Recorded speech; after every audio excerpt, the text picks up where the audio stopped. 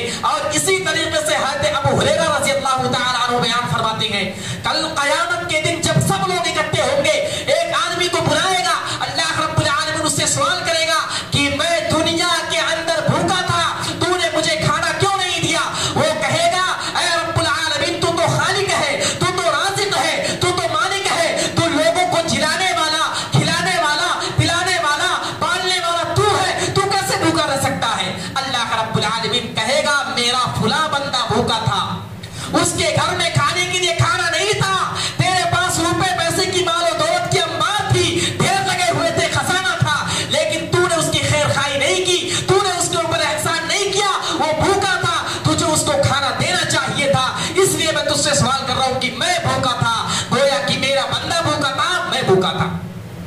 اللہ رب العالمین اس کی تشبیہ دے رہا ہے. اور اسی طریقے سے کہے گا کہ میں پیاسا تھا, مجھے پانی کی ضرورت تھی, تو نے مجھے پانی کیوں نہیں پلایا؟ پھر وہی آدمی وہی جواب دے گا کہ تو مالک ہے, خالق ہے, تجھے پیاس کی کہاں ضرورت ہے؟ لیکن کہے گا میرا فلاں بندہ پیاسا تھا, اسے پانی کی ضرورت تھی, تو نے پانی کیوں نہیں دیا؟ اس لیے میرے دوستو, اگر اللہ رب العالمین نے ہم کو اتنا روپیہ پیسہ دیا ہے, اتنا کھانا دیا ہے, اتنا اناج دیا ہے, اتنا غلہ دیا ہے کہ ہم دوسروں کی کفالت کر سکیں, دوسروں پر رحم کر سکیں, احسان کر سکیں, تو اپنی ذات سے لوگوں کو فائدہ پہنچائیں, اپنی ذات سے لوگوں کو تکلیف نہ پہنچائیں, اپنی ذات سے لوگوں کو فائدہ پہنچائیں.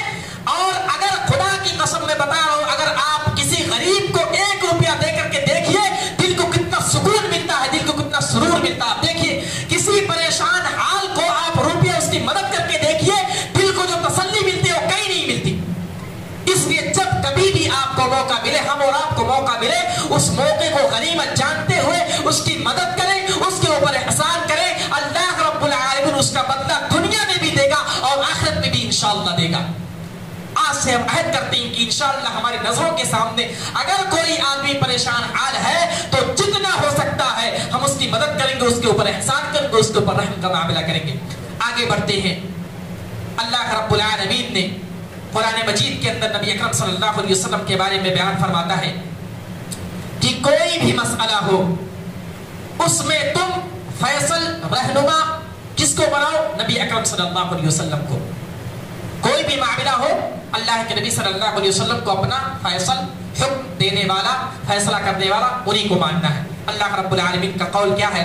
آیت نمبر 65 ہے سورہ نساء کی, فرما رہا ہے فَلَا وَرَبِّكَ لَا يُؤْمِنُونَ حَتَّى يُحَكِّمُوكَ فِي مَا شَجَرَ بَيْنَهُمْ ثُمَّ لَا يَجِدُوا فِي أَنفُسِهِمْ حَرَجًا مِّمَّا قَضَيْتَ وَيُسَلِّمُوا تَسْلِيمًا. کہ اللہ کی قسم, اللہ رب العالمین کہہ رہا, اللہ کے نبی صلی اللہ علیہ وسلم کے بارے میں کہا جا رہا ہے کہ رب کی قسم تم مومن نہیں ہو سکتے. کیا کہا جا رہا؟ تم مومن نہیں ہو سکتے حتی یحکموک فیما شجر بینہم, جو تمہارے آپس میں معاملات ہیں, جب تک تم نبی اکرم صلی اللہ علیہ وسلم کو اپنا فیصل, اپنا حاکم نہ بنا لو, جب تک تم جو ہے صحیح معنوں میں مومن نہیں ہو سکتے. ثم لا یجدوا فی انفسہم حرجا مما قضیت ویسلموا تسلیما.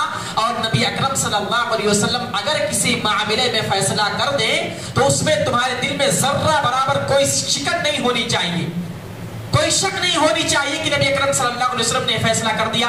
دل کے اندر اگر تذبذب ہے, شک ہے, تو یہ جان دیجئے کہ آپ صحیح معنوں میں مومن نہیں ہیں. ایک واقعہ میں بیان کرتا ہوں. حضرت زبیر رضی اللہ تعالیٰ عنہ کے بارے میں آتا ہے کہ ان کا کسی آدمی سے جو ہے مسئلہ ہو گیا. کھیت میں پانی چلا رہے تھے, سیراب کر رہے تھے, وہ نالے کی وجہ سے ایک آدمی سے بحث و مباحثہ ہو گئی.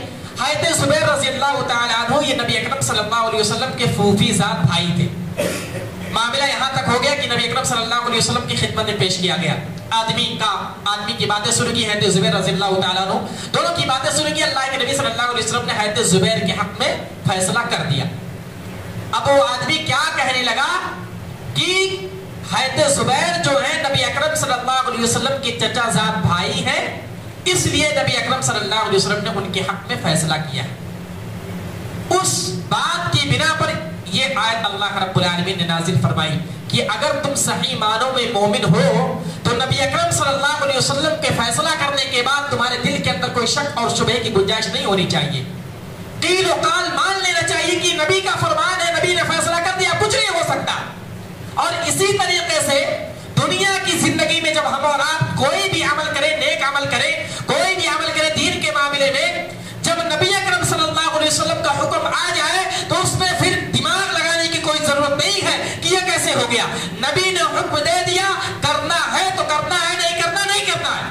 اللہ اور اس کے رسول کا فرمان ہے, بس اس پر ایک سچے مومن کی یہی جو ہے پکار ہونی چاہیے, ایک مومن کے دل میں یہی ہونا چاہیے. اللہ کا فرمان آ گیا, نبی کا فرمان آ گیا, نبی نے حرام کہہ دیا تو حرام ہے, نبی نے حلال کہہ دیا تو حلال ہے. یہ ہے جو سچے معنوں میں مومن اگر کوئی ہے تو اس کے دل کے اندر یہی خواہش ہونی چاہیے. فلا وربک لا یؤمنون حتی یحکموک. اللہ رب العالمین نے کہا اللہ کی قسم تم سچے مومن, سچے معنوں میں, حقیقی معنوں میں مومن نہیں ہو سکتے جب تک تم اپنے ہر معاملے میں نبی اکرم صلی اللہ علیہ وسلم کو اپنا فیصلہ, اپنا حکیم نہ بنا لو. آگے بڑھتے ہیں. اللہ رب العالمین نے ایک بہت ہی پیارا میسج دیا ہے قرآن مجید کے اندر, سورہ نساء کے اندر, کہ اے لوگو تم آپس میں ایک دوسرے سے سلام کیا کرو. کیا کرنا؟ سلام کیا کرو. اور اگر کوئی آدمی آپ سے سلام کر رہا ہے تو اس کا جواب بہتر انداز میں دیا کرو. قرآن مجید کی آیت پڑھ لیتے ہیں, آیت نمبر 86 ہے سورہ نساء کی. وَإِذَا حُيِّيتُم بِتَحِيَّةٍ فَحَيُّوا بِأَحْسَنَ مِنْهَا أَوْ رُدُّوهَا إِنَّ اللَّهَ كَانَ عَلَى كُلِّ شَيْءٍ حَسِيبًا. کہ اگر کوئی آدمی تم پر سلام کرے, یعنی تم سے سلام کرے, فَحَيُّوا بِأَحْسَنَ مِنْهَا, تو تم کو چاہیے کہ اس کا جواب بہتر انداز میں دو. اور اگر نہیں, اور رُدُّوها, بہتر انداز میں نہیں دے تو جو سامنے والا جیسے مثال کے طور پر کہا السلام علیکم تو آپ بھی کہیں وعلیکم السلام. اور بہتر انداز میں یہ ہوا سامنے والا کہہ رہا السلام علیکم, آپ کہیں وعلیکم السلام ورحمۃ اللہ. اگر سامنے والا کہہ رہا السلام علیکم ورحمۃ اللہ تو کیا کہنا؟ وعلیکم السلام ورحمۃ اللہ وبرکاتہ. اگر حدیث کے اندر آتا ہے نبی اکرم صلی اللہ علیہ وسلم فرماتے ہیں اگر کوئی آدمی السلام علیکم کہتا ہے تو اس کو 10 نیکی ملتی ہے, ورحمۃ اللہ بڑھا دیا تو 20 نیکی, وبرکاتہ بڑھا دیا تو 30 نیکی. تو یہ نیکیاں ملتی ہیں. اور اگر سامنے والا آدمی ایسا سلام کرتا ہے السلام علیکم ورحمۃ اللہ وبرکاتہ, تو گویا کہ حدیث سے یہی کلمات ثابت ہے. اب اس سے زیادہ آدمی غلو نہ کرنے لگے وبرکاتہ ومغفرہ ورحمہ, پتہ نہیں کیا کیا, یہ طریقہ صحیح نہیں ہے. ورحمۃ اللہ وبرکاتہ تک اگر سامنے والا سلام کر رہا ہے تو آپ بھی وہی جواب دیں وعلیکم السلام ورحمۃ اللہ وبرکاتہ. یہ بہتر انداز میں سلام کا جواب ہے. اللہ کے نبی صلی اللہ علیہ وسلم کی حدیث بھی ہے افشوا السلام بینکم, کی آپس میں تم سلام پھیلاؤ. اور ایک حدیث کے اندر ہے کہ تم جو سلام جس کو پہچانتے ہو اس سے بھی کرو اور جس کو نہیں پہچانتے ہو اس سے بھی کرو. ہم اور آپ کے اندر کیا دیکھا جاتا معاشرے کے اندر, ہم ہو آپ ہو, کیا ہوتا؟ جو آدمی پہچان کا ہے یا جس آدمی کے پاس پیسہ بہت زیادہ ہے اس سے آدمی السلام علیکم کرتا. اور جو آدمی غریب مسکین ہے اس کے پاس مال و دولت نہیں ہے, وہ معاشرے کے اندر اتنا عزیز نہیں جانا جاتا, اس سے سلام نہیں کرنا, نہیں کرتے. ہم ہو آپ ہو, یہ بہت بڑا المیہ ہے. جبکہ حدیث کے اندر ہے کہ چاہے آپ کا جاننے والا ہو, پہچاننے والا ہو, کوئی بھی ہو, افشوا السلام بینکم, آپس میں تم سلام کو پھیلاؤ, کوئی بھی ہو. السلام علیکم ورحمۃ اللہ وبرکاتہ. نبی اکرم صلی اللہ علیہ وسلم کے بارے میں آتا ہے کہ آپ بچوں سے سلام کرتے تھے. بچے راستے میں کھیل رہے, اللہ کے نبی صلی اللہ علیہ وسلم کا گزر ہو رہا, آپ صلی اللہ علیہ وسلم السلام علیکم ورحمۃ اللہ, پہچاننے والا ہو نہ پہچاننے والا ہو آپ سلام کیجئے. اور یہ مسلمان جو ہے, مسلمانوں کا حق ہے, ایک مسلمان کو دوسرے مسلمان پر 5 چیزوں کا حق ہے. اس میں سے یہ ایک حق یہ بھی ہے کہ ایک مسلمان جب دوسرے مسلمان سے ملاقات کرے تو ایسا کہ السلام علیکم ورحمۃ اللہ مسکراتا ہوا ملے اور مصافحہ کرے, سلام کرے. یہ بھی دیکھا جاتا ہے کہ اگر کوئی الا ماشاء اللہ سلام بھی کرتا تو کیسا کرنا, سامنے سے آدمی آ رہا ہے کیسا کرنا, السلام, ادھر دیکھ کر کے السلام علیکم. یہ کیا طریقہ ہے بھائی؟ دیکھ کر کے, سامنے دیکھ کر کے, نظروں سے نظر ملا کر کے مسکراتے ہوئے. اللہ کے نبی صلی اللہ علیہ وسلم نے کیا کہا کہ اگر کوئی مسلمان آدمی دوسرے مسلمان سے مسکرا کر کے ملتا ہے تو گویا کہ وہ صدقہ کر رہا ہے. تو مسکرا کر کے ملنا یہ نبی اکرم صلی اللہ علیہ وسلم کی سنت ہے. اور اللہ کے نبی صلی اللہ علیہ وسلم نے کی حدیث میں اللہ کے نبی صلی اللہ علیہ وسلم نے فرمایا ہے. تو یہ ہم اور آپ اس چیز کو عام کریں. ایسا نہیں ہے کہ جو پیسے والا ہے, عزت والا ہے, اسی سے سلام کیا جائے, نہیں, سب سے سلام کیجیے. اللہ کے نبی صلی اللہ علیہ وسلم کی حدیث ہے اور ایک طریقہ یہ بتایا گیا کہ اگر کوئی آدمی فور ویلر سے ہے، جا رہا ہے کار سے، اور کوئی آدمی پیدل آ رہا ہے، تو اس میں جو سوار ہے، جو فور ویلر سے ہے، وہ سلام کرے گا۔ کیوں؟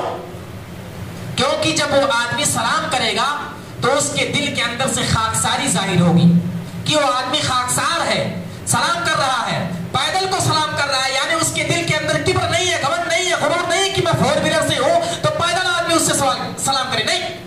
جو آدمی فور ویلر میں ہے، گاڑی میں ہے، وہ سلام کرے پیدل آدمی کو۔ یہ طریقہ اللہ کے نبی صلی اللہ علیہ وسلم نے بتلایا ہے۔ اور اسی طریقے سے اگر کوئی آدمی پیدل جا رہا ہے، جیسے ادھر سے کوئی آ رہا ہے، ہم یہاں پر کچھ لوگ بیٹھے ہوئے ہیں، تو جو آ رہا ہے وہ سلام کرے گا، السلام علیکم ورحمۃ اللہ وبرکاتہ۔ یہ طریقہ اللہ کے نبی صلی اللہ علیہ وسلم نے بتلائی ہے۔ باتیں بہت ساری ہیں، وقت ہو گیا ہے، انشاءاللہ اور بھی چیزیں بتلائی جائیں گی۔ اللہ رب العالمین سے دعا ہے کہ اللہ رب العالمین تو ہمیں کہنے سننے سے زیادہ عمل کرنے کی توفیق عطا فرما۔ اے اللہ رب العالمین، جو قرآن و سنت سے جو چیزیں ثابت ہیں، اللہ رب العالمین ہمیں اس کی کرنے کی توفیق عطا فرما۔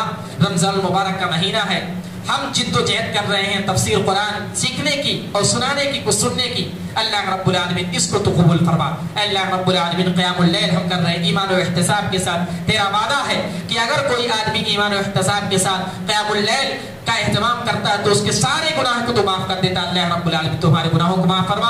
اے اللہ رب العالمین تمہارے روزوں کو قبول فرما۔ ذکر و اذکار، نماز جو بھی ہم پڑھتے ہیں، اللہ رب العالمین تمام عبادتوں کو قبول فرما۔ آمین۔ وآخر دعوانا الحمدللہ رب العالمین۔ السلام علیکم ورحمۃ اللہ وبرکاتہ۔